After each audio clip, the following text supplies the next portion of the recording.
Bamboo house എന്നുള്ളതിനേക്കാൾ ഉപരി ഇന്നിപ്പോൾ ജീവിതം വളരെ വളരെ വേഗത കൂടിക്കൊണ്ടിരിക്കുകയാണ്. ഞാൻ IT മേഖലയിലാണ്. 1984 മുതൽക്ക് IT മേഖലയിൽ വർക്ക് ചെയ്യുന്ന ആളാണ്. 84 എന്നാൽ ഇവിടെ ഒന്നും കമ്പ്യൂട്ടറും അല്ല വളരെയൊന്നും പ്രസിദ്ധമല്ല, വന്നിട്ടില്ല, ഇന്നത്തെ രീതിയിലുള്ള കമ്പ്യൂട്ടർ ഇല്ലയെന്ന്. അപ്പോൾ അന്ന് കമ്പ്യൂട്ടർ തുടങ്ങിയിട്ട് 2003 വരെ ഇൻഫോസിസിൽ വർക്ക് ചെയ്തിരുന്നു. ഇൻഫോസിൽ സീനിയർ ഗ്രൂപ്പ് മാനേജറായിട്ട് വർക്ക് ചെയ്തിരുന്നു. അത് കഴിഞ്ഞപ്പോൾ എനിക്ക് തോന്നി ഇത് അവിടെ ഭാര്യയും 2 കുട്ടികളൊക്കെ വലുതായി, അവരുടെ പഠിത്തമൊക്കെ ആയി.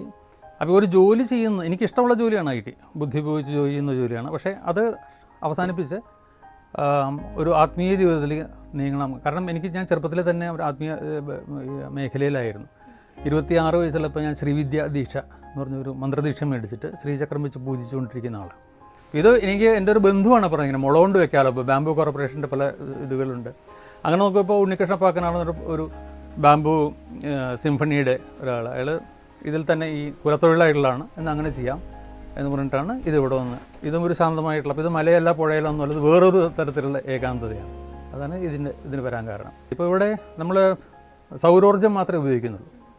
അതേപോലെ വെള്ളം കിണറ്റിൽ നിന്നും കുളത്തിൽ നിന്നും മാത്രമേ ഉപയോഗിക്കുന്നുള്ളൂ. പാത്രങ്ങളെല്ലാം മൺപാത്രങ്ങളും ഭരണികളുമാണ്. കയ്യിലുകളെല്ലാം ചിരട്ട, അങ്ങനത്തെ സാധനങ്ങളാണ്. കുടിക്കാൻ ചിരട്ടയാണ് ഉപയോഗിക്കുന്നത്. ഭക്ഷണം പാകം ചെയ്യാനായിട്ട് വിറകടുപ്പാണ് ഉപയോഗിക്കുന്നത്. ഇങ്ങനെ അപ്പോൾ ഒരു ശൈലീ ജീവിതത്തിനെ അവതരിപ്പിക്കുക. അത് പ്രസംഗിച്ചു കൊണ്ടിട്ട് കാര്യമില്ല, നമ്മൾ ചെയ്ത് കാണിക്കില്ലേ വേണ്ടേ. ആദ്യമായിട്ട് പണിയുന്ന ഇത്തരം ഇന്ത്യയിൽ ആദ്യമാണെന്ന് അറിയുന്നത്. കാരണം ഫുള്ളി ഫങ്ഷണൽ, പൂർണ്ണമായും ഒരു ഗൃഹം എന്ന് പറയുന്ന 2 നിലയിലുള്ള മാളികയായിട്ട് ഇവിടെ ഒരു സ്വീകരണ മുറിയുണ്ട്, ഉറക്കറയുണ്ട്, അതിനോട് ചേർന്നിട്ടുള്ള ശൗചാലയമുണ്ട്, പൂജാമുറിയുണ്ട്, മുകളിൽ ഒരു വിശാലമായ ഹാളുണ്ട്. ഇങ്ങനെ എല്ലാം കൂടി ചേർന്നിട്ടുള്ള ഒരു രീതി ആദ്യമായിട്ടാണ്. അപ്പോൾ ഇത് ഇങ്ങനൊരു സാധനം ഈ പാക്കനാരും ആദ്യമായിട്ടാണ് പണി. ബാംബു കോർപ്പറേഷനും ഇതുപോലെ പൂർണ്ണമായിട്ട് ചെയ്തതായിട്ടുള്ള എനിക്ക് അറിവില്ല. അതുകൊണ്ട് തന്നെ പല പരിമിതികളും വന്നിട്ടുണ്ട്. ഇപ്പോൾ ഈ ശബ്ദങ്ങളൊക്കെ ശരിക്കും മാറ്റാവുന്നതാണ്. പിന്നെ ഇവിടെ താമസിച്ച് കുറച്ച് കാര്യങ്ങളും കൂടി ചെയ്യാനുണ്ട്. പിന്നെ ഇവിടെ ഈ പ്രദേശത്തിൻ്റെ ഒരു പ്രത്യേകത എന്ന് പറഞ്ഞാൽ വളരെ നിശബ്ദമാണ്. ഉച്ചയൊക്കെ വളരെ ശാന്തമാണ്. പിന്നെ ഇവിടെ ഞാൻ കുറച്ച് കൃഷി ചെയ്യുന്നുണ്ട്. തുടങ്ങിയിട്ട് 2 ആഴ്ചയിൽ ഇവിടെ വന്നിട്ട്. അപ്പോൾ കൃഷി ചെയ്തിട്ട് അതിൻ്റെ പച്ചക്കറി എടുത്ത് ഉപയോഗിക്കുക, അങ്ങനെയൊക്കെയുള്ളൊരു ഇതാണ്. ഇത് ഉച്ചയ്ക്ക് ചൂടാവും. അപ്പോൾ ഇതിന് മുകളിൽ മഴ പെയ്യിക്കാനുള്ളൊരു സാധനം വെച്ചിട്ടുണ്ട്. ഈ കിണറ്റിൽ നിന്ന് തന്നെ ഈ സോളാർ ഉപയോഗിച്ചിട്ട് മുകളിലേക്ക് ഇത് അടിച്ച് കയറ്റിയിട്ട് അവിടെ നിന്ന് പെരപ്പുറത്ത് മഴ പെയ്യണ പോലെ ചെയ്യും. ഇത് 20 ലക്ഷത്തോളം ആയിട്ടുണ്ട്. ഒന്ന് പ്രധാനമായിട്ട് ഇവർ ചെയ്യുന്നത് ഈ ആദ്യം ചില ആധാര മുളകളുണ്ട്. അപ്പോൾ ഈ മൂലയ്ക്കുള്ള തടി, അത് ഭൂമിയുടെ അടിയിൽ 4 അടി താഴ്ചയിൽ കോൺക്രീറ്റ് ചെയ്തിട്ട് 2ാം നില വരെ എത്തുന്ന ഒറ്റ വളവില്ലാത്ത മുള. ഇങ്ങനത്തെ 6 മുള 6 ഭാഗത്തുണ്ട്. ഇതിവർ ട്രീറ്റ് ചെയ്യാറുണ്ട്. അതേപോലെ പ്രധാനപ്പെട്ട താങ്ങായിട്ടുള്ള മുളകൾ, ഉത്തരം എന്നൊക്കെ പറയുന്ന പോലത്തെ അങ്ങനത്തെ മുളകളെല്ലാം ട്രീറ്റ് ചെയ്തതാണ്. അതുവർ മുള കാട്ടിൽ നിന്ന് വെട്ടിക്കൊണ്ടുവന്നിട്ട് ഒരു വെള്ളത്തിൽ എന്തോ രാസപദാർത്ഥം ചേർത്ത് അതിൽ കുറച്ച് നാൾ ഇട്ട് വയ്ക്കും.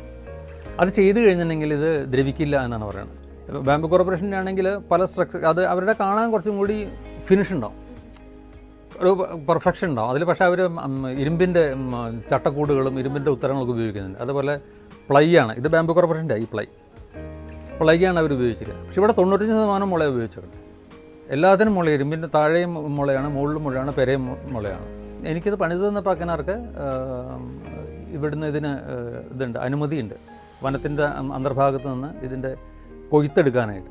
അപ്പോൾ അയാൾക്ക് ആദിവാസികളായിട്ട് പരിചയമുള്ളതുകൊണ്ട് അവരെ ഉപയോഗിച്ച് അത് അതിൻ്റെ വിളവെടുത്ത് കൊണ്ടുവന്ന് ഇവിടെ ഇട്ടിട്ടാണ് ഇത് ചെയ്യുന്നത്, ഈ വെള്ളത്തിലിട്ട് ഇതിനെ പരിഷ്കരിക്കുന്നത്. ബാംബു കോർപ്പറേഷന് അവരുടേതായിട്ടുള്ള സർക്കാരിൻ്റെ ആണല്ലോ, അപ്പോൾ അവർക്ക് അതിന് പൂർണ്ണ സ്വാതന്ത്ര്യമുണ്ട്. അതുകൊണ്ട് അവർ നടത്തുക ചെയ്യുന്നത്. ഇത് ഞാൻ ആദ്യ വാസ്തവത്തിൽ 1 നിലയായിട്ട് പണിയാനാണ് ഉദ്ദേശിച്ചത്.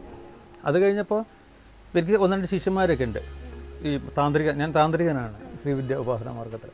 അപ്പോൾ ആരെങ്കിലും വന്നു കഴിഞ്ഞിട്ടുണ്ടെങ്കിൽ ഇവിടെ ഇതിൻ്റെ ഉള്ളിൽ കിടക്കാം. ഞാൻ സാധാരണ ഒരു മുറിയും പൂജാമുറിയും മാത്രമായിട്ടാണ് പണി. ചാലക്കുടി പുഴയുടെ അരിയത്തും അതുപോലെ സ്ഥലങ്ങളിലൊക്കെ ഒരു മുറി പൂജാമുറി. പക്ഷേ അവിടെ മുകളിലൊരു നില ആർക്കെങ്കിലും വന്നാൽ കിടക്കാം. പക്ഷേ മുളയാവുമ്പോൾ എന്ത് പറ്റും, പാക്കനാർ ധൈര്യമായിട്ട് പറഞ്ഞു 2 നിലയായിട്ട് പണിയാൻ പറ്റും, ആരും ചെയ്തിട്ടില്ലെങ്കിൽ ചെയ്യാം എന്ന് പറഞ്ഞിട്ടാണ് ഇത് തുടങ്ങുന്നത്. ഇദ്ദേഹത്തിന് എനിക്ക് പറഞ്ഞത് കൊടുങ്ങല്ലൂർ മേശാന്തി ത്രിവിക്രമൻ അടികളാണ്.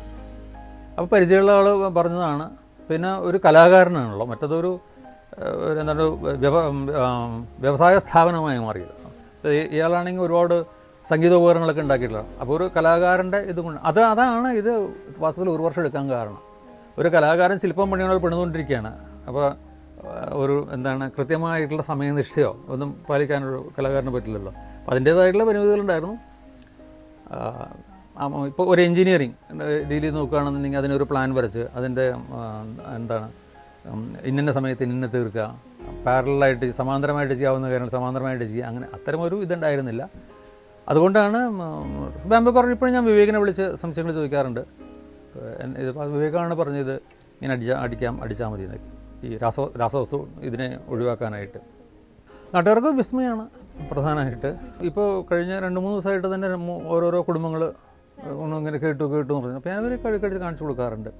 ഇതൊരു പരിധി വിട്ട പാത്രം, ഉറിയും മുറവും ഒക്കെ ഉപയോഗിച്ചിട്ടാണ് ജീവിക്കുന്നത്. ഇനി അമ്മി കൊണ്ടുവരും, ഞാൻ അമ്മിയിൽ നിന്ന് അരയ്ക്കും, ഞാൻ തന്നെ അവിടെ ഭക്ഷണം പാകം ചെയ്യുന്ന അടുപ്പിൽ. അപ്പോൾ ആ ഒരു തിരിച്ച് ഭൂമിയിലേക്കും, ഭൂമി, ആകാശം, വായു, വെള്ളം ഇതിനെയൊക്കെ സ്നേഹിക്കുക. വെള്ളമൊക്കെ ദൂഷിപ്പിച്ചുകൊണ്ടിരിക്കുകയാണ്. ഇപ്പോൾ ഇവിടെ എല്ലാ ദിവസവും ഈ പ്രദേശങ്ങളിൽ ഭയങ്കര വരൾച്ച വന്നുകൊണ്ടിരിക്കുക. എൻ്റെ കിണറും താൻ തുടങ്ങി. ഇപ്പോൾ 2-3 കിണർ നന്നായിട്ട് പണിതിട്ടുള്ളതുകൊണ്ട് 3-4 റിങ് വെള്ളമുണ്ട്. കുളത്തിലും അത്യാവശ്യം ഇറങ്ങി മുങ്ങി കുളിക്കാനുള്ള വെള്ളമുണ്ട്. അപ്പോൾ വെള്ളം നശിപ്പിച്ചുകൊണ്ടിരിക്കുന്നു. വായുവിനെ ഗ്രാമങ്ങളിൽ പോലും പ്ലാസ്റ്റിക് ബോട്ടിലും കത്തിച്ചുകൊണ്ടിരിക്കുക. അവർക്ക് എന്താ ചെയ്യേണ്ടതെന്ന് അറിയില്ല. സർക്കാരിന് ചെയ്യാൻ പറ്റതുപോലെ. അപ്പോൾ നമ്മളെ കൊണ്ട് എന്താ ചെയ്യാൻ പറ്റുക വെച്ചാൽ അതുപോലെ അതിലേക്ക് വരിക. വേറെ ഒരു വ്യക്തി എന്നുള്ള നമുക്ക് എന്ത് ചെയ്യാൻ, ഒരു പ്രസ്ഥാനം നയിക്കാനൊന്നും എന്നെ കൊണ്ട് കഴിവില്ല. അതാണ് ഇതിൻ്റെ ഒരു സന്ദേശം.